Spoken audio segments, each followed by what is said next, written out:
God seems to show up during our darkest and most hopeless times as a light showing us the path.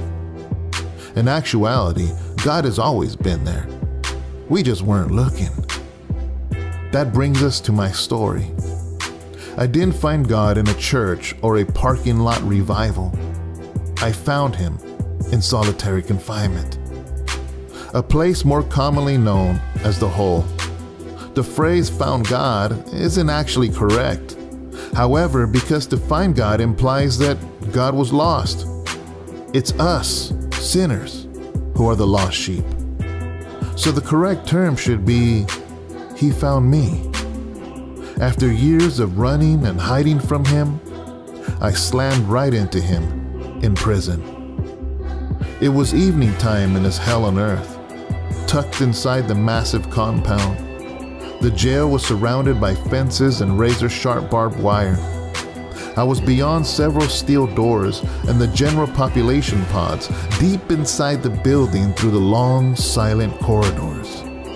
The hole was filled with murderers, rapists, mafia gang leaders, cop killers, drug cartel members, and your average violent antisocial maniac who can't be housed in general population pods because they were too vicious, too manipulative, or too powerful. I and others alongside me were housed in single cells, which means we had no cellmates. We were kept from one another like Siamese fighting fish. We each got 1 hour outside our cells twice a week, but still within the locked pod. It was the only time we could shower, shave, and use the payphone. We each took turns coming out on an hourly rotation. 2 inmates were never out together because allowing contact could have been fatal. Rapists, child molesters, rival gangs, and rival drug dealers, as well as racists, were automatically targeted. We were fed 3 times a day through slots in the centers of our cell doors. My cell was built with a toilet and sink combination, a concrete table, a metal stool welded to the floor, and a concrete bed with a mattress thinner than my Bible.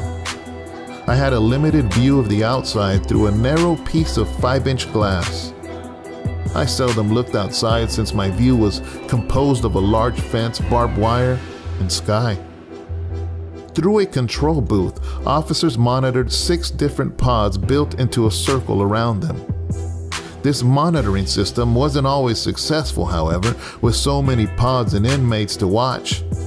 Men found ways to hang themselves and not be discovered for hours. One of my friends did it before I was put in the hole. I still pray for his family and try not to think of the times we laughed and talked of the day we'd be free. That was before he was sentenced to life. That night, he called his family and said goodbye, walked to his cell, and hanged himself. He was found dead the next morning.